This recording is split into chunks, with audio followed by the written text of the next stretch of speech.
White House Chief of Staff Ron Klain doesn't seem worried about Biden's sinking approval ratings. This tweet pointing out French President Emmanuel Macron was just reelected despite his approval sitting at 36%.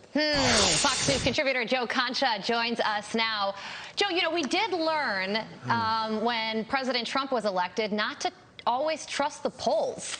So is Ron Klain on to something here? No, he's not, Carly, but good question. Thank you. Look, this tweet reveals everything you need to know about the president's chief of staff and the administration in general. Nothing is offered in terms of solutions regarding inflation, gas prices, the economy, crime, the border, education, or an increasingly unstable world abroad, right? So this is Ron Klain saying, we know we're failing, we know our numbers are horrible, despite the president saying he doesn't pay attention to the polls, and we still think we can hold on to power. And that's what this is all about, holding on to power and not serving the American people and executing and helping to make their lives better or making them feel more safe. So somehow embracing the president's numbers right now and saying, hey, we could still stick around until 2028. I'm sorry. This guy needs to get off Twitter immediately, as do so many politicians and people in this business in general. There's no upside. Let's put it that way. You know, Joe, Elizabeth Warren said that the president really needs to double down on these progressive policies and deliver on them, and that's what would save the Democrats in this midterms. You think maybe that's what Ron Klain's getting to, or they're just not there yet? Perhaps, but they won't get there, Joey, right?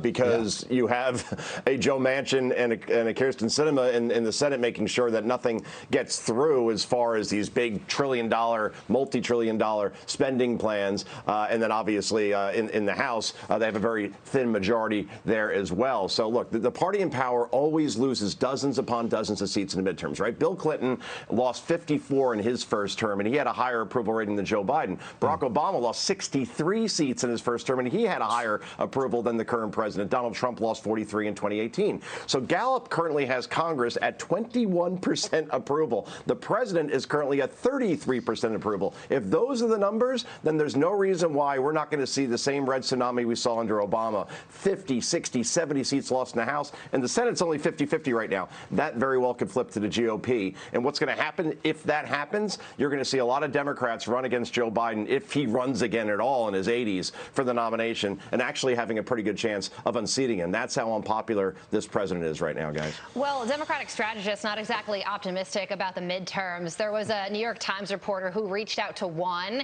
and that Democratic strategist responded by saying, "Are you calling to ask me about our impending doom?" That's an actual quote. So a lot of Democrats are aware of what could happen in the midterms, and they're trying to workshop how to prevent that from happening. At this point, Joe, is there anything that can be done to possibly, you know, make the situation better for Democrats come November? Wow, Carly, I saw that quote, and I'm like, wow, that's sophomore year for me. That's every time, like, you know, a girl I was dating would call, be like, are you calling to talk about our impending doom? And that usually was the conversation. Didn't go well for me way back when. But the point is, I don't see, usually I would say in these situations, guys, that, okay, we're only in April, and November's a long time away, and a lot of things can change. But inflation ain't going away, and crime's only getting worse, and parents are increasingly upset about what their kids are being taught in schools, and the border continues to be open. So unless this president, this party does a complete 180 on everything they've been doing at this point, then I don't see it changing. All they keep doing is doubling down. So, yeah, this is going to be ugly in November for Democrats. And then the Civil War truly, really begins as we try to find another president 2 years from that point, guys. Yeah. Real quick, Joe, if, say, and we all see the Republicans are probably going to win Congress, maybe even the Senate, is there a chance that Joe does that Clinton-Gingrich swing and goes towards the Republicans that control the houses and tries to get some things done on the moderate agenda, or is he completely married to this liberal progressive side of the House? That's what this Joe would do, right? I mean, you look at what worked in the past. And Bill Clinton knew, I have to change or else I'm not getting reelected in 1996. And then he declares the era of big government is over. That was the turning point. Can you picture this Joe and Joe Biden saying something like that and surviving his party the way it's currently constructed? Yeah, exactly. The answer is no. And I like the tie today, by the way, Joey. A couple days ago in the 5. That was very springy, and I liked it. But this look is better for you. Yeah, Greg Gutfeld didn't care for it. I don't know. Well, President Biden is going to be meeting with the Hispanic caucus today at a time when his support among Hispanic voters is at like 26%, according to Quinnipiac. So, I mean, he's trying. We'll see if it works. Joe, thank you. I like your tie, too. We'll see.